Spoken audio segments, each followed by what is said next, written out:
Chris Voss gave me a huge 1 year's worth of subscriptions on Patreon, and I'm grateful to him for bringing you today's video. Ghalta vs Sisay. And the last time we played this commander we struggled on card draw, but we've actually got some in our opening hand now. No creatures to cheat in with the commander though, which is funny, but yeah, we'll go for this opening hand with some fast mana and a Sylvan Library. Try and hold on to the Boseiju for as long as we can. Green Sun Zenith we cannot get a Dryad Arbor with, so I'll just play the Sol Ring. Can't play Dryad Arbor with it because it's not in the deck, I mean. See no removal onto the Sol Ring, thankfully. It is a Wayward Swordtooth, which could be handy if we keep getting into lands with the Sylvan Library. So we'll have to play the Boseiju this turn. Wood Elves can get in an untapped land, which allows us into the Sylvan Library after playing the Boseiju, so should hopefully be able to get some good card advantage from this. And there we see Sisay, Weatherlight Captain, still missing some colours over here. Alright, revealing some lands, so we'll pay the 8 life and keep these. And that means we can throw out a forest. I'll get down the Swordtooth to make another land. And that means that we've got 3 mana into a Chord of Calling to search out a creature and put it straight into play. Or we've got 3 mana on a Green Sun Zenith as well. Don't think there's really anything worth grabbing, to be honest. Might go for Acidic Slime onto the Reflecting Pool next turn to hurt our opponent's mana. It's really one of the only ways to deal with Sisay. Okay, getting into Nick though, still only has 3 colours available. And there is a Captain Sisay. So we've got 2 difficult Sisays to worry about now. And the 4/4 turns in sideways towards us, just going to take the damage here, although, yeah, maybe should have blocked it because we're looking to take damage to the Sylvan Library. Alright, Heroic Intervention, not confident we need. They might go for a means of targeted removal perhaps. Yeah, we just want to be ramping like crazy here. I'll put the Heroic Intervention on top, keep the Kodama's Reach. We'll shuffle twice here thanks to the Kodama's Reach and the Verdant Catacombs. But yeah, if we can play Ghalta and play the Return of the Wildspeaker on the stack, we'll draw 12 and then be able to cheat all the creatures that we draw into. That just means putting a hell of a lot of mana into the Ghalta, unfortunately. So we can hold off on the Verdant Catacombs this turn because we'll be able to shuffle away what we don't want with the Sylvan Library next turn. And we've got 5 mana on a Chord of Calling now. 5 mana on a Green Sun Zenith as well. So why don't we actually make use of the turn, go for the Green Sun Zenith. Noteworthy that we're 1 mana away from getting the duplicant with the Chord of Calling, unfortunately. Could do with getting rid of the Sisay, but I think Acidic Slime is fine here. Another temptation would be the Goreclaw to make our commander cost less, but we'll try and hurt our opponent's mana. Still has his colours here. Could have gone after this to take green off him, but the Reflecting Pool doubles up any colours that he gets into, so I decided to go for that. We do have the City's Blessing to block with the Wayward Swordtooth as well. Sisay tutoring for the first time, and decided to go for the Guy's Cradle to fix the green mana anyway, but he's still a ways away from all his colours. Karuga, the Macro Sage. That is, when it enters the battlefield, draw a card for each other permanent you control with mana value 3 or greater, so drawing a couple takes our opponent back up to 7. Alright, Guy's Cradle is excellent because we want all the mana that we can get to go for this Ghalta Return of the Wildspeaker trick. Alright, there's some creatures that we could cheat in. We want to get even further into our deck, I think, so we'll continue to be very greedy. And now I'm going to hold priority, play the Guy's Cradle. I'm holding control at the moment, so that should allow us to react to our own Ghalta trigger. We gain a mana by putting mana through the Castle Garenbrig. Alright, so being allowed to respond to it before it enters the battlefield is good. I was paranoid about holding priority on Commander Magic Online because yeah, it doesn't always work as it should, but it seems to be doing here, so we are allowed to respond. Go for a 5 mana, draw cards equal to the greatest number of power you control, the greatest amount of power you control, and there we go, draw 12 cards. So this is exactly what we wanted to do in the previous video, but weren't able to for whatever reason. So now we've got a hell of a lot of creatures that we can cheat in. And they all come down and trigger a bunch, so the Thor Mammoth can go on the stack first, and yeah, our opponent decides to scoop to that, that's fair enough. The Battle Mammoth, the Thor Mammoth even, I was going to put on the stack first, deal with the Captain Sisay. Probably would have gone for the Commander as well. Then Surat Dragonclaw is a plus counter on each creature that entered and haste, so we could swing in for lethal most likely there as well. Topiary Stomper and Solemn are ramp. Reclamation Sage does nothing there unfortunately, but yeah, we were going to be able to get down some card draw effects as well, like we needed them. And then just to top it all off, Chord of Calling could have gone for the Regal Force for us to draw a card equal to the number of green creatures we control, so that's how the deck's supposed to work. It didn't work that way last time, but managed to get into the actual card draw this time thankfully, so let's see if we can do that again. Up against friend of the channel D-Manny this time, playing Iroas, so hopefully it won't go too fast for us. Yeah, we'll try this one a bit slower than last time, but we will try it anyway. A tap Discover land for our opponent. Alright, getting to another land, ready for the Wood Elves. I think fine to get down Swiftfoot Boots here. Are we going to regret not getting down Grim Monolith? It might just be that we have to go for the Ghalta, as many creatures into play as possible, particularly green creatures, so that we can go for that Regal Force like I mentioned previously, because we're not getting into too many creatures off the top, unless we can draw 12 cards apparently.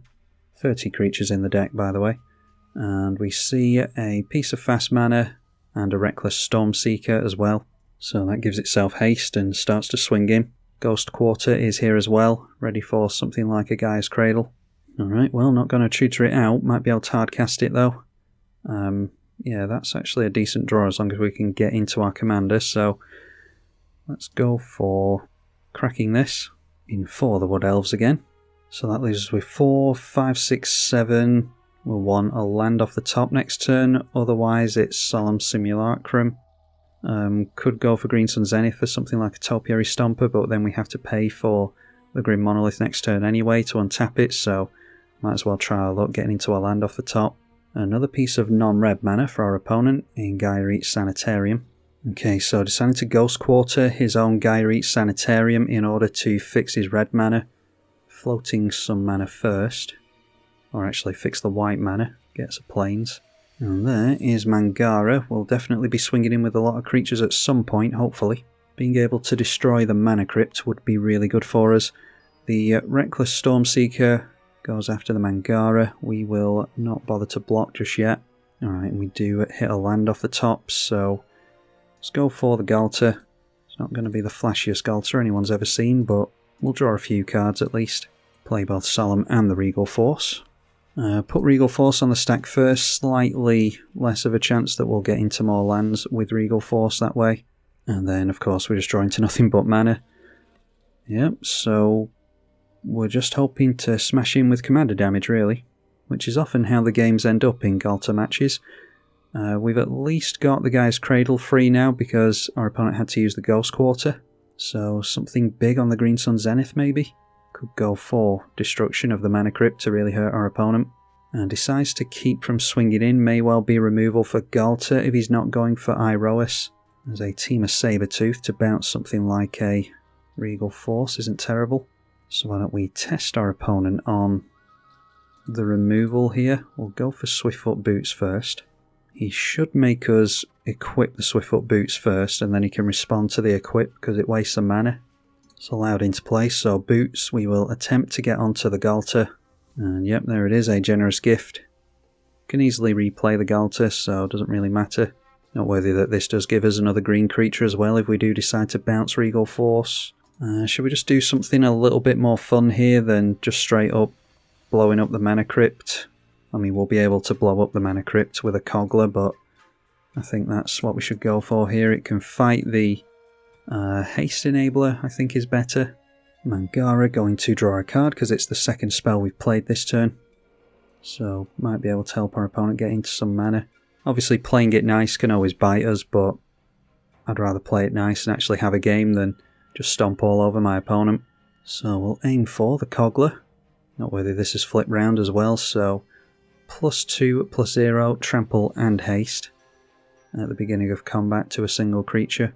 And we don't have the mana held up for the haste, otherwise we will be able to swing in with Coggler and go for the Mana Crypt. We'll do that next turn. If I was playing more seriously it would have been a Rex Sage or something maybe. And I'm going to play out the Jeweled Lotus just in case our opponent gets into a Wheel of Fortune or something. Don't want to be discarding the Jeweled Lotus. We're opening ourselves up to that getting some artifact removal on it, but I think artifact removal is the least of our opponent's concerns at the moment. Swinging with just a 5/5 and still north of 30. It goes round to D-Manny's turn, but getting taken below that by a Lightning Bolt from Mana Crypt. Able to draw into a command tower, only the third land by turn 5. But manages to get into more fast mana, so don't feel too bad about having Kogla now. And Esper Sentinel for more card draw. Could blow that up as well. And then Iroas got a victory entering the battlefield. So his creatures do have menace now, still not big enough to be swinging in with a Mangara. Okay, a Meteor Golem's pretty damn good. Play the Forest. I think we can hold off on the Ghalta for now. We can do some Temur Sabertooth shenanigans with either Meteor Golem or the Regal Force. Maybe both next turn. Yeah, we'll give our opponent the card draw with the Mangara. Don't really mind, seeing as how he's struggling a little bit. Swinging with Kogla and the Regal Force. And Kogla will blow up the Sol Ring. Mangara will draw because we're swinging in with 2 creatures. Esper Sentinel deciding to block the Kogla is fine with me. Our opponent might be going for a board wipe here then if he's throwing away the Esper Sentinel. Might assume that we don't have too many non-creature spells to play into that as well.